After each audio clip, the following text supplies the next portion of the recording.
1968, Shirley Chisholm became the first Black woman elected to the United States Congress. She was assigned to the Agriculture Committee, an assignment intended to sideline her influence. Chisholm was disheartened. Besides, what does someone from Brooklyn know about agriculture? At this moment, the Rebbe reached out to meet with her. Chisholm shared her frustrations and her desire to serve her community's undeserved. The Rebbe, seeing an opportunity where others saw a setback, encouraged her to use the committee to address America's surplus of food while feeding the hungry. Inspired by this conversation, Shirley Chisholm championed legislation that led to the federal food stamp program, an initiative that continues to feed millions of Americans to this day. It is stories like this that remind us of the Rebbe's profound ability to inspire action, build bridges, and help others see potential for good in every challenge. I'm proud to represent a district that is home to the worldwide Chabad-Lubavitch headquarters and is now home to Lubavitcher Rebbe Way. Mazel tov to Ole Torah for going into contract on this building on the corner. May we all take the Rebbe's guidance on acts of kindness to heart and prioritize grace and kindness in all that we do. Thank you. By rising from the ashes of the Holocaust, the Rebbe helped ensure that the Lubavitch community did not fall due to that trauma, but in fact survived, thrived, and have grown in increasing numbers. In all part of our city, our state, and our nation, and even our planet, there are emissaries of the Rebbe, sharing his teaching, his insight, his profound wisdom on how to live a good, moral, and spiritual life.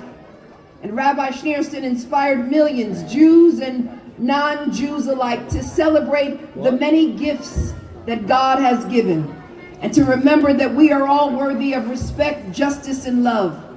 His prolific writings and teachings are guiding lights to all of us, and they have spread throughout the world. And that is how the Rebbe continues to teach us and to improve all of our lives.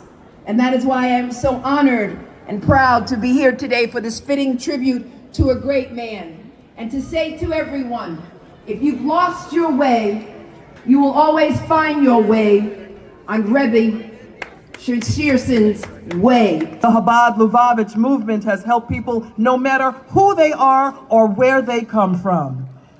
That spirit of generosity comes from the teachings of the Rebbe. It's always good to be here with my mashpucha.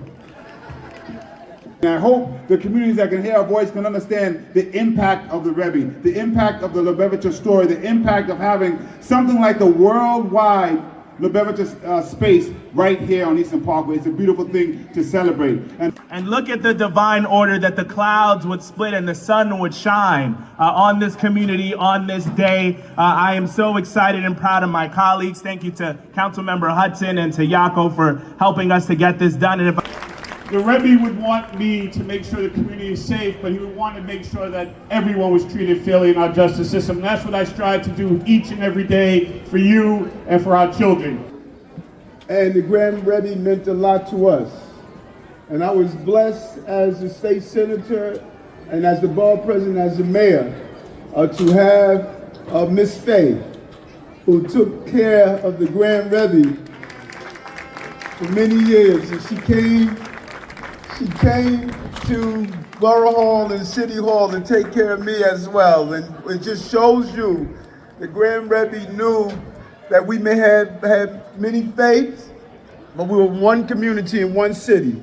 And so I want to commend Councilwoman Hudson for seeing how important it is to have this street naming. As people move throughout this community, they're going to remember the name of the Grand Rebbe and what he stood for. Children will stand up and look up and see this sign and understand the power for this great leader that was among us for many years. And I just want to say Mazel Tov, and excited to celebrate the Grand Rebbe and Rebbe Lubavitcher Way. So, in celebrating the Grand Rebbe, and I want to thank Councilmember Crystal Hudson for putting this together. But he has directly impacted me because Chabad Shulchim has been critical to my own Jewish journey. I know how to daven now because of Chabad Shulchim. And my story is not unique. There are literally millions of Jews around the world who light Shabbos candles, who light tefillin because of the Rebbe. I'm thinking a lot about when that sign goes up and when the Grand Rabbi looks down at all of us and looks over us. Maybe in the future, some people who might not have known who he was, they'll look at the sign and they'll go home and they'll look up who he is and what he taught us about building bridges and bringing people together in good times and bad. And it's an honor to be here with you today. It's an honor to have learned through the teachings of the Grand Rabbi, and it's just a beautiful day because the story cannot be told without telling the story of Brooklyn, New York as well. We all think of the Rebbe and the great work that he's done, not only in New York, but around the world. The Rebbe, one of the most influential spiritual leaders of our time, his message of compassion, education, and the power of every individual to bring light into this world resonates deeply today with me. And I'm especially proud because his resting place is in my district, the Ohel. The Rebbe's way is a way of kindness, it's a way of light, it's a way of bringing a shining spark into every single Jew everywhere, wherever they could be found. But the Rebbe's way is also a way of bringing people together. And when people in our community started to be a little miyayish about Crown Heights and maybe start to leave to places south, Flatbush Borough Park, the Rebbe told the Hasidim to stay. And the Hasidim stayed.